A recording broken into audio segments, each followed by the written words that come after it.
Assalamualaikum warahmatullahi wabarakatuh. Perkenalkan, nama saya Lisda, NIM S1A1211188, kelas D, jurusan Ilmu Administrasi Publik, Fakultas Ilmu Sosial dan Ilmu Politik. Anatomi kasus penggusuran warga Pulau Rempang, Buntut Rempang, Eko City. Ribuan warga Pulau Rempang terancam digusur rencana pengembangan kawasan Rempang Eko City. Pasalnya, proyek ini dibangun di atas 2 kelurahan Pulau Rempang. Bangunan Rempang Eko City juga menggusur 1.835 bangunan di daerah itu. Angka ini merujuk laporan tentang percepatan investasi Pulau Rempang Direktorat Pengelolaan Pertahanan Badan Usaha Batam yang diterbitkan pada Oktober 2022. Penggusuran ini berasal dari rencana pengembangan kawasan ekonomi baru di daerah itu. Bangunan ini juga menjadi fokus pemerintah pusat usai Presiden Joko Widodo melakukan kunjungan ke China pada akhir Juli lalu. Terlebih lagi ada komitmen investasi dari perusahaan asal China. Sebelumnya, kawasan ini dijadikan proyek strategi nasional yang telah ditetapkan pada akhir Agustus 2023. Ketentuan ini tertuang dalam Perkom Bidang Perekonomian RI Nomor 7 Tahun 2023 tentang perusahaan ketiga atas Peraturan Menteri Koordinator Bidang Perekonomian RI Nomor 7 Tahun 2021 tentang perubahan daftar proyek strategi nasional. Pengembangan kawasan Eko City tersebut digarap melalui kerjasama antara BP Batam dan PT Makmur Elograha. Pembangunan itu hendak menjadikan Pulau Rempang sebagai kawasan industri, manufaktur, logistik, kawasan pariwisata terintegrasi guna meningkatkan daya saing Indonesia dari Singapura dan Malaysia.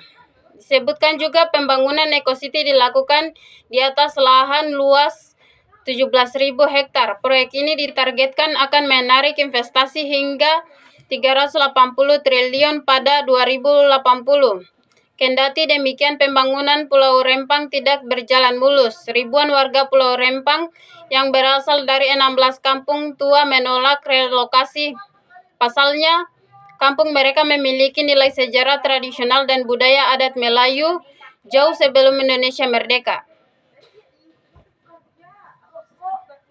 Gerisman Ahmad bahkan menyebutkan Pulau Rempang sudah ada sejak 1834, tepatnya menetap di bawah kekuasaan Kerajaan Melayu Islam Riau Lingga. Di samping itu, BP Batam tetap menyiapkan ganti rugi terkait rencana pengembangan kawasan tersebut.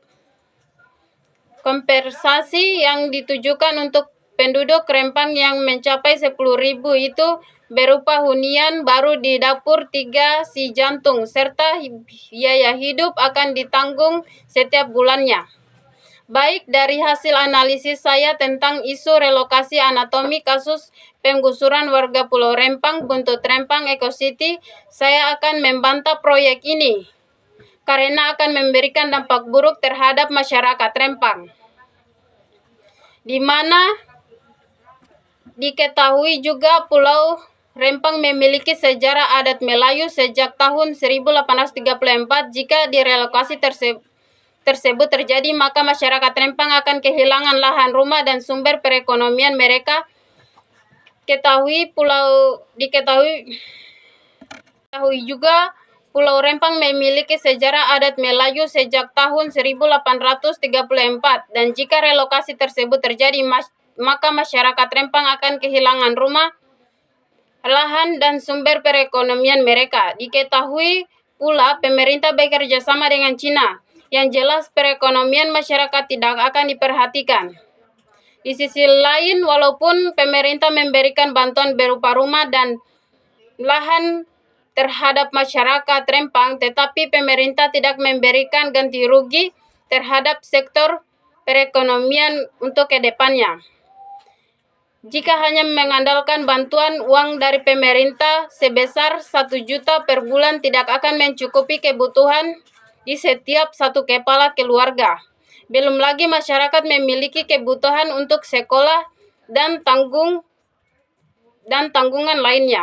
Mungkin itu tanggapan saya dari analisis isu ini. Terima kasih. Assalamualaikum warahmatullahi wabarakatuh.